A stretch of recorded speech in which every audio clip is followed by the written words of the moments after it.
नमस्कार मित्रों, आज हम आपको हरियाली तीज की कहानी सुनाने जा रहे हैं। अगर आपको ये कहानी पसंद आए तो हमारे चैनल को लाइक करिएगा और अगर आपने हमारे चैनल को सब्सक्राइब नहीं किया है तो सब्सक्राइब जरूर कर लीजिएगा। किसी गांव में सीता नाम की एक लड़की अपने माता पिता के साथ रहती थी। वे लोग बहुत ही गरीब थे। सीता भगवान शिव की पूजा किया करती थी। हर सावन के महीने में मंदिर जाया करती थी और भगवान शिव की पूजा किया करती थी। धीरे धीरे सीता विवाह योग्य हो गई। सीता के माता पिता को सीता की शादी की चिंता बहुत होती थी। वे यह सोचते थे पता नहीं सीता को उसके योग्य लड़का मिल पाएगा कि नहीं। सीता को हरियाली तीज का त्योहार बहुत ही पसंद था। जब भी हरियाली तीज आती वह सबके साथ बहुत ही खुशी से चहकती हुई हरियाली तीज को मनाया करती थी। एक दिन सीता किसी काम से बाजार गई। उसे वहां कर्म नाम का एक लड़का मिला जिसे सीता पसंद आ गई। कर्म किसी बहाने से उसके पास आया, उससे बात करने लगा। तब कर्म को सीता का स्वभाव काफी अच्छा लगा। उसने मन में सोचा कि मैं इसी लड़की से शादी करूंगा।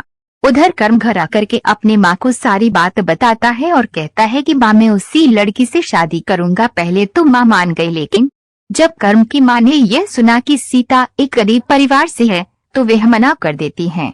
लेकिन कर्म के जिद के आगे उनको झुकना ही पड़ा और वह शादी के लिए तैयार हो गई और भगवान शिव की कृपा से दोनों की शादी हो गई। सीता शादी करके ससुराल आ गई।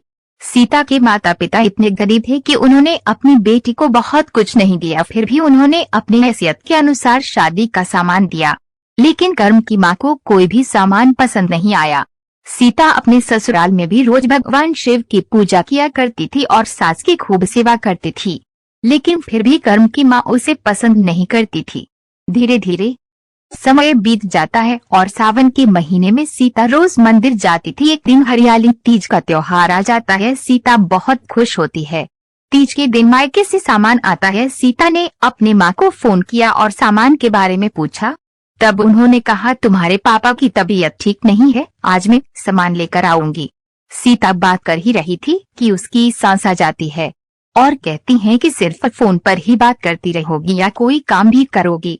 सीता फोन रखकर घर के कामों में लग जाती है। सीता तीज की तैयारी में लगी रहती है। तभी सीता की माँ आ जाती है। वह तीज का सामान लेकर आती है। सीता की सास अपने कमरे में होती है। वह मन ही मन सोचती है कि ये लोग क्या सामान देंगे, ये लोग तो बहुत गरीब हैं। तब सीता के सास अपने कमरे से बाहर ही नहीं आती हैं।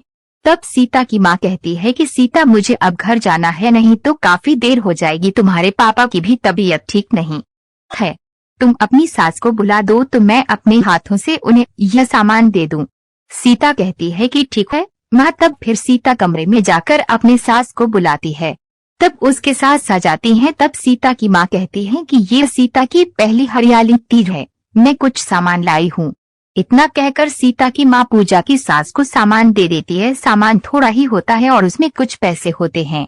ये देख करके सीता की सास बहुत गुस्सा जाती है और कहती है कि सबके घर अच्छे अच्छे उपहार आते हैं और आपने ये क्या, ये थोड़ा सा सामान दे करके छुट्टी कर दी। मेरी तो किस्मत ही खराब है जो मेरे बेटे को यह गरीब लड़की पसंद आई। यह सुनकर सीता रोने लगती है तो सीता की माँ सीता को समझाकर अपने घर के लिए निकल जाती है।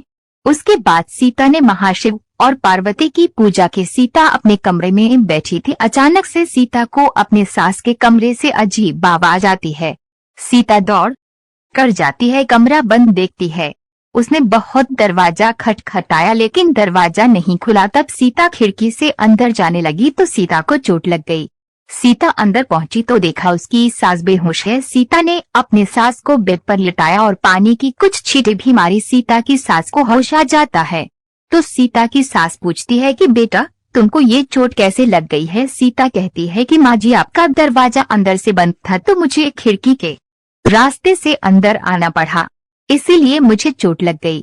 सीता की सास कहती है कि ये तुमने मेरे लिए किया, आज मैंने तुम्हारी माँ को कितना बुरा कहा, उसके बाद भी तुमने मेरे लिए ये किया। तब सीता ने कहा कि वे भी मेरी माँ है और आप भी मेरी माँ हो। यह सब सुन करके सीता की सास सोचने लगी कि मैं इसको गरीब और खराब समझती थी, यह बहुत अच्छी है। फिर दोनों ने मिलकर के तीज का त्योहार मनाया और भगवान शिव और माँ पार्वती की पूजा की और दोनों साथ में खुशी खुशी रहने लगी। जय हो भोले बाबा की।